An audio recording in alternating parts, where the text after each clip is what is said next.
Want to have more influence around other people, or maybe just to be more aware when somebody is trying to make you buy something or to do a service for them? If the answer for any of those questions is yes, let me tell you how Persuasion, written by Robert Cialdini, is going to help you.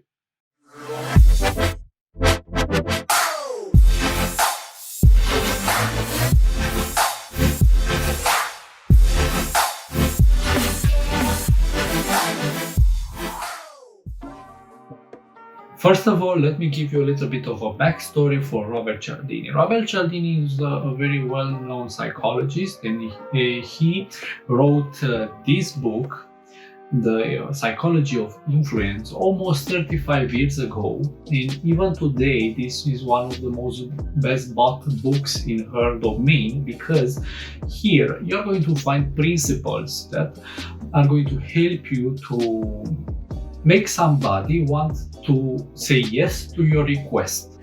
This one can be used by a salesman to start and sell more of his products, or even by you when you want to ask for your friend to do something for you, or maybe you are trying to make your boss to accept your proposal in order for you to be able to go to that conference that you always wanted, or to accept your request of you having a raise. The psychology of influence is focusing on the persuasion, on how you can make a person say yes to your request. In the meantime, the book that I'm going to talk to you about today, Persuasion, is focusing on the process in which you can make a person be more receptive to your message even before you're going to deliver to him that message. I will give you an example. Let's say that you have a piece of paper on which you're going to write a message to your friend. And after your friend is going to read that message, you want him to take a specific action. While the psychology of influence is talking all about that message, about the words that you're using, about the formulation, about the positioning of those words.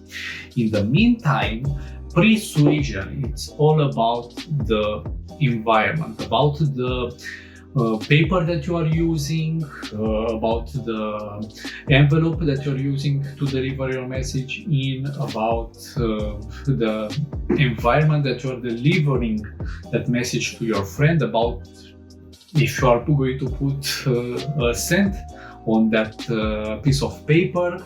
Persuasion is talking about the frame of the interaction. If any of that sounds interesting to you, let's dive into it. The author, after observing salespeople, marketers, negotiators over the years, has came to the conclusion that those people are spending far more time on the things that they say and do before requesting a client to do something for them in comparison with the request itself. Think about it. You have two people trying to sell you an expensive item. One of them is wearing a t-shirt, a dirty t-shirt. The other one is wearing a suit, a very nice suit, an expensive suit. You are going to be more inclined to buy from the person with the suit because you believe that he knows what he is doing. You believe that he is more authoritative, that he is more professional. That is called persuasion.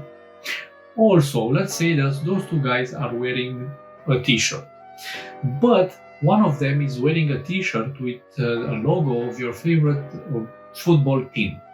You are going to be able to be more inclined to buy from the guy with the logo of your favorite team because you have something in common. You are part of a same team. That is called also persuasion. I will share with you an example from the book. A consultant agent was having trouble maintaining his consulting fee of $75,000 because his clients always wanted to negotiate with him or wanted a discount. One time he told a client jokingly, before he asked for his price, this phrase: "I'm not going to ask you for $1 million for this." And after that, the client didn't ask for any discount. And each time he used that phrase, he got the same result. By telling his clients, even in a jokingly manner, that he's not going to ask for $1 million US for his services, any price that he would ever ask would seem smaller in comparison with that $1 million US. Now pause the video and think how you can use this principle in your life. Let's say that you are a salesperson and you want to have clients that are going to buy product A from you. Instead of you showing them that product to them, try showing them product B, which is far more expensive in comparison with the first product. If they are not going to buy product B from you, then when you are going to show them the product A, the one that you want them to buy it, they are going to be far more inclined to do that. Another thing that I got from this book is the fact that attention equals importance. And this subject deserves a video on its own, but for now I'm going to limit myself on the information from the book. If you want to persuade somebody, you need to grab its attention. And you do this with these 4 tactics. Changing the direction of somebody's attention. This tactic is used by politicians a lot. For example, if somebody is going to say to them that their laws are having a negative impact on the environment, they're not going to talk about that. They are going to talk about the positive things of their laws, like creating more jobs. They are going to divert from the negative aspects of their laws, and they are going to talk more about the positive things about their laws. This is going to make the people watching that specific politician remember only the positive things and not the negative things. Number 2, asking the right question. The book has a study in it where a group of people were divided in 2 and half of them were asked the question, are you happy with your social life? The other half was asked the question, are you unhappy with your social life? Very similar question, right? But the group that were asked, are you unhappy with your social life, were 375% more likely to say that they were unhappy. The way the question was asked made some people focus on the happiness in their life, the other were made to focus on the unhappiness in their life. So use questions to direct and grab the attention of others. Number 3, grabbing attention.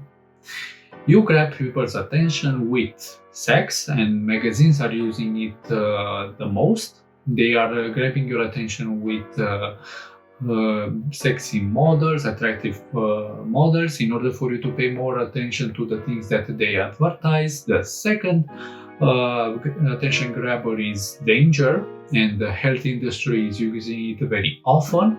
And the third attention grabber is novelty. A new thing is something different, is something that stands out, is something that grabs your attention.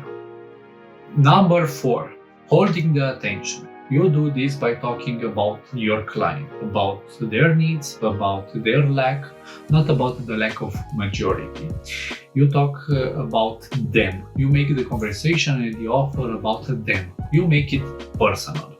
Now that you got your client's attention, it's time for the next step, and that is unity. And I talked about it in the beginning, where I talked about the salesperson that is having the t-shirt with his client's favorite football team.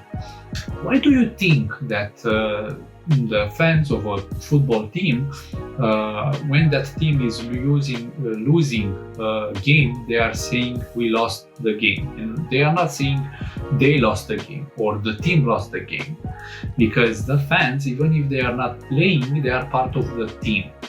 And that applies also to a religion, to a country, to a company.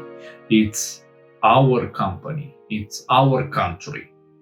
And the biggest example of unity is the family. And you can see how Coca-Cola is associating family with their products. And that is what you need also to do, to make your customer, your client, feel that they are part of something bigger and you are one of them. Through the end, Robert Cialdini talks about connectivity. And the best examples about it you are going to find in the business world with brands and all the things that you associate with them when you are hearing their name. For example, with Rolls-Royce, maybe you are thinking about the luxury, about uniqueness, about selectivity. With IKEA, maybe you are thinking about home, about peacefulness. I myself about me assembling a lot of parts. And this is also what you need to do to make your clients associate you with a friend or with a family member. To summarize this book, in order for you to be able to persuade somebody, you, the persuader, needs to ask himself these 3 questions. How can I grab my client's attention? How can I be from the same group as my client? And 3, how can I make a connection with my client? Before I'm going to leave you with my final thoughts, I want you to leave me a comment below telling me when is the last time that you were persuaded by somebody. I'm very curious to find out. Everything that you heard in this video and everything that you're going to find in these 2 books from Robert Cialdini can be used by you in a good way or in a bad way. You decide on how you can use this information. Just have in mind that if you're going to use it in a bad way, there are going to be consequences. Maybe you don't believe me, it's not a problem, but on the long term, all the losses are going to outweigh all the wins, because it's something called karma. And if you don't believe me, it's not a problem. Just look at what happened with the Volkswagen Group after Dieselgate.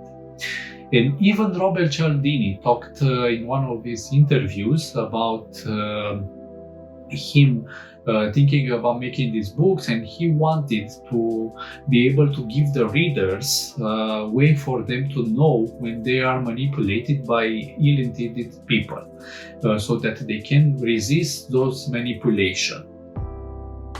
When I wrote the script for the book Persuasion, I wanted to start reading the book called Tycoons by Charles R. Morris, but in the meantime, when I'm recording this video, I managed to read maybe half of it, and this book really bored me. The book talks about the history of America in the 19th century, but it's written in a way that it really bored me. It has a lot of technical information and I don't like it. So the next video in my book series, I'm not going to talk about it, but I'm going to talk about this one, Tools of Titans by Tom Ferris, and I hope this is going to be better. From what I read so far, yes, it's going to be better, and the book has a lot of information, a lot of practical information from a lot of people, but more on that in the next video. Until next time, thank you for watching this video, thank you for liking this video, thank you for taking the time to write me a comment, and if you haven't subscribed already, I don't know what happened, most likely by mistake. Subscribe down below, and until next time, don't forget, you're amazing.